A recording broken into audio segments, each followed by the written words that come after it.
तो हेलो दोस्तों, कैसे हो आप लोग। आज मैं फिर से कुछ क्वेश्चन लेकर आया हूँ जो कि बहुत ही इंपॉर्टेंट है। तो दोस्तों, चैनल पर नए हो तो यार पहले चैनल को सब्सक्राइब कर लो। यार आपका लाइक शेयर सब्सक्राइब करना ये हमारी मेहनत का फल होता है, तो प्लीज़ सब्सक्राइब कर लें। तो चलिए वीडियो को शुरू करते हैं। वीडियो को पूरा लास्ट तक देखिएगा, बीच में कहीं भी स्किप मत कीजिएगा। तो जैसे कि दोस्तों मैं वीडियो को स्टार्ट करता हूँ। जैसे कि दोस्तों पहला प्रश्न है, भारत में उप हिमालय क्षेत्र के सहारे फैले समतल मैदान क्या कहलाता है। यस दोस्तों भावर कहलाता है। यस दोस्तों, समतल मैदान भावर कहलाता है। तो चलिए चलते हैं अगले प्रश्न की ओर। जैसे कि दोस्तों आपका अगला प्रश्न है, कोरी निवेशिका कहाँ स्थित है। यस दोस्तों, कोरी निवेशिका कहाँ स्थित है। तो दोस्तों आपका सही आंसर है कक्ष का रन में स्थित है। तो चलिए चलते हैं दोस्तों अगले प्रश्न की ओर। दोस्तों मैं बस क्वेश्चन और आंसर लेकर आया हूँ। तो जैसे कि दोस्तों अगला प्रश्न है, भारत के किस स्थान को मरुस्थल की राजधानी कहा जाता है। दोस्तों आपका सही आंसर है जैसलमेर। यस दोस्तों, जैसलमेर को। तो चलिए चलते हैं अगले प्रश्न की ओर। जैसा कि दोस्तों आपका अगला प्रश्न है, अरावली और विंध्य श्रृंखलाओं के बीच कौन सा पठार है। दोस्तों आपका सही आंसर है मालवा का पठार। यस दोस्तों, मालवा का पठार। चलिए चलते हैं अगले प्रश्न की ओर। जैसे कि दोस्तों आपका अगला प्रश्न है, मैकाल का पठार भारत के किस राज्य में स्थित है। यस दोस्तों, मैकाल का पठार भारत के किस राज्य में स्थित है। दोस्तों आपका सही आंसर है छत्तीसगढ़ में। यस दोस्तों, छत्तीसगढ़ में स्थित है। तो चलिए चलते हैं अगले प्रश्न की ओर। जैसे कि दोस्तों आपका अगला प्रश्न है, भारत का सबसे बड़ा बांध कौन सा है। तो दोस्तों आपका सही आंसर है हीराकुंड बांध। ये लगभग सभी को पता होगा, हीराकुंड बांध। तो चलिए चलते हैं अगले प्रश्न की ओर। जैसे कि दोस्तों आपका अगला प्रश्न है, किस विटामिन में कोबाल्ट होता है। दोस्तों आपका सही आंसर है विटामिन B12 में। विटामिन B12 में। चलिए चलते हैं अगले प्रश्न की ओर।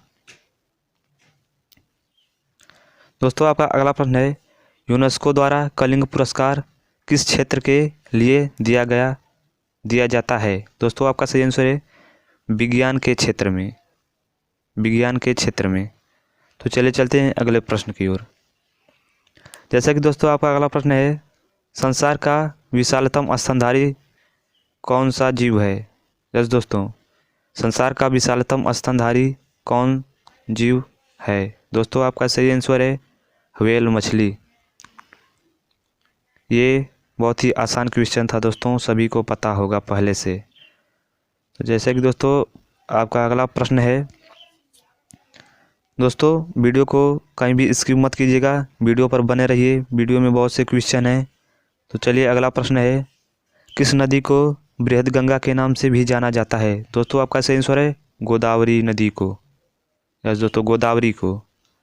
तो चलिए चलते हैं अगले प्रश्न की ओर। जैसे कि दोस्तों आपका अगला प्रश्न है, कौन सी नदी अपना मार्ग बदलने के लिए प्रसिद्ध है। दोस्तों आपका सही आंसर है कोसी नदी, जो कि अपना मार्ग बदलने में प्रसिद्ध है।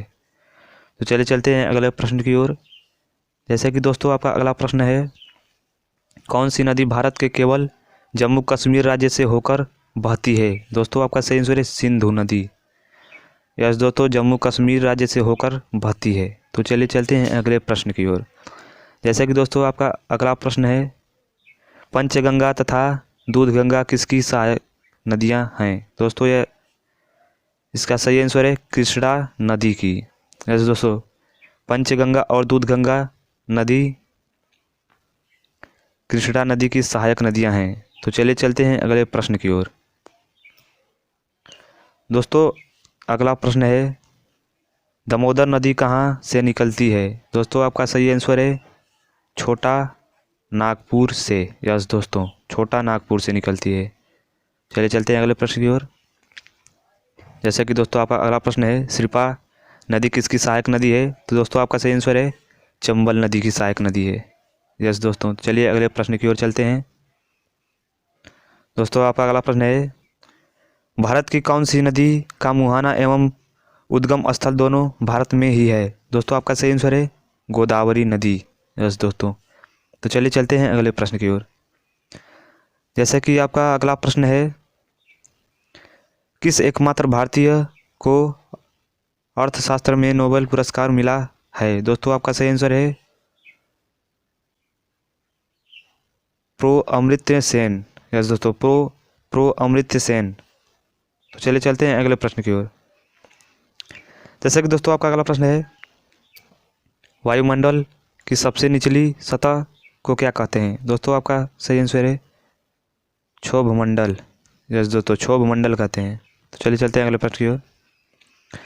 जैसे कि दोस्तों आपका अगला प्रश्न है, भारत का प्रथम गवर्नर जनरल कौन था? दोस्तों आपका सही आंसर है विलियम बेंटिक। यस दोस्तों, विलियम बेंटिक। तो चलिए चलते हैं अगले प्रश्न की ओर। दोस्तों अगला प्रश्न कुछ हट के है, तो चलिए इसे भी देख लेते हैं। दोस्तों जैसे कि अगला प्रश्न है, हाइड्रोजन एवं कार्बन मोनोऑक्साइड का मिश्रण कौन सा गैस है कहलाता है? दोस्तों आपका सही आंसर है भाप अंगार गैस। यस दोस्तों, भाप अंगार गैस। तो चलिए चलते हैं अगले प्रश्न की ओर।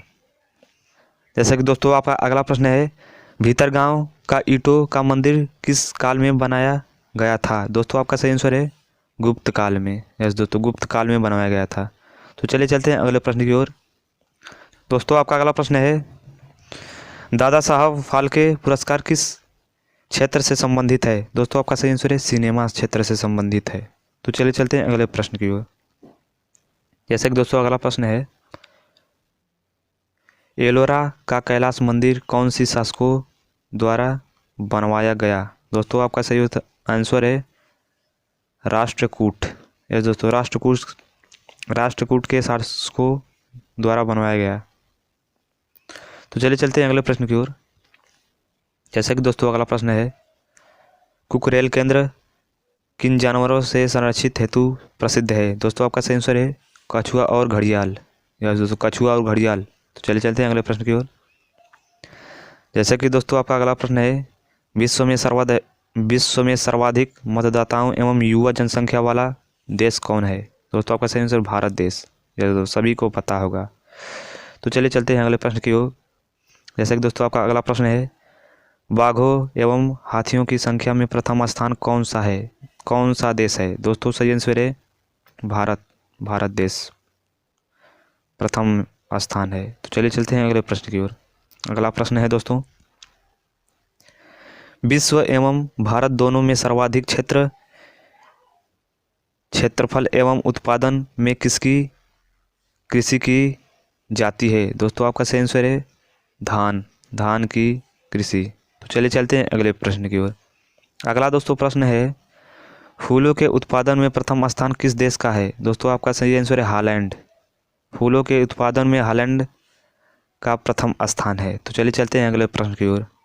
अगला प्रश्न है दोस्तों, भारत में सबसे ज़्यादा फूल का उत्पादन किस राज्य में होता है? दोस्तों आपका सही आंसर है तमिलनाडु में। तो चलिए चलते हैं अगले प्रश्न की ओर।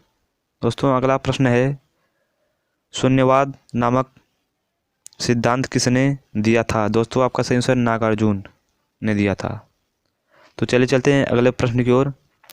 दोस्तों ये भी जो प्रश्न है वो कुछ अलग है। तो विटामिन ई का रासायनिक नाम क्या है? दोस्तों आपका सही आंसर है टोकोफेराल। तो चलिए चलते हैं अगले प्रश्न की ओर। जैसे कि दोस्तों आपका अगला प्रश्न है, हीमोग्लोबिन में क्या पाया जाता है? दोस्तों सही आंसर है आरबीसी। यस दोस्तों, हीमोग्लोबिन में आरबीसी पाया जाता है। तो चलिए चलते हैं अगले प्रश्न की ओर। बौद्ध धर्म की प्रसिद्ध पुस्तक कौन सी है? दोस्तों आपका सही आंसर है त्रिपिटक पुस्तक प्रसिद्ध पुस्तक है। तो चलिए चलते हैं अगले प्रश्न की ओर। दोस्तों आपका अगला प्रश्न है, भारत का पहला परमाणु रिएक्टर कौन सा है? भारत का पहला परमाणु रिएक्टर कौन सा है? दोस्तों आपका सही आंसर है अप्सरा। ये आपका सही आंसर है अप्सरा। तो चलिए चलते हैं दोस्तों अगले प्रश्न की ओर।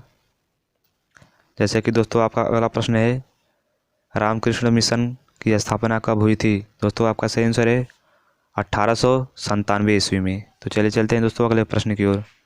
जैसा कि दोस्तों आपका अगला प्रश्न है, जीवाश्म ग्रह कौन से उपग्रह को कहा जाता है? दोस्तों आपका सही आंसर है चंद्रमा उपग्रह को। तो चलिए चलते हैं दोस्तों अगले प्रश्न की ओर।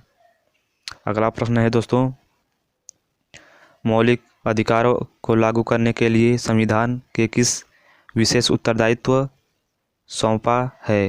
यस दोस्तों। मौलिक अधिकारों को लागू करने के लिए संविधान ने किसे विशेष उत्तरदायित्व सौंपा है? दोस्तों आपका सही आंसर है सुप्रीम कोर्ट को। यस दोस्तों, बहुत ही बढ़िया क्वेश्चन है। तो चलिए चलते हैं अगले प्रश्न की ओर। जैसा कि दोस्तों आपका अगला प्रश्न है, घरेलू उपयोग में पाए जाने वाले चीनी में क्या पाया जाता है? यस दोस्तों, घरेलू उपयोग में पाया जाने वाले चीनी में क्या पाया जाता है? दोस्तों आपका सही आंसर है सुक्रोज। यस दोस्तों, सुक्रोज पाया जाता है। तो चलिए चलते हैं दोस्तों अगले प्रश्न की ओर। जैसा कि दोस्तों आपका अगला एंड लास्ट प्रश्न है, फोटोग्राफी में कौन सा रासायनिक द्रव्य प्रयोग किया जाता है? दोस्तों आपका सही आंसर है सिल्वर ब्रोमाइड। यस दोस्तों, सिल्वर ब्रोमाइड द्रव्य प्रयोग किया जाता है। तो दोस्तों उम्मीद होगी वीडियो पसंद आई हो। तो वीडियो पसंद आए तो वीडियो को लाइक शेयर कमेंट करें और मिलते हैं नेक्स्ट वीडियो में। तब तक के लिए जय हिंद दोस्तों।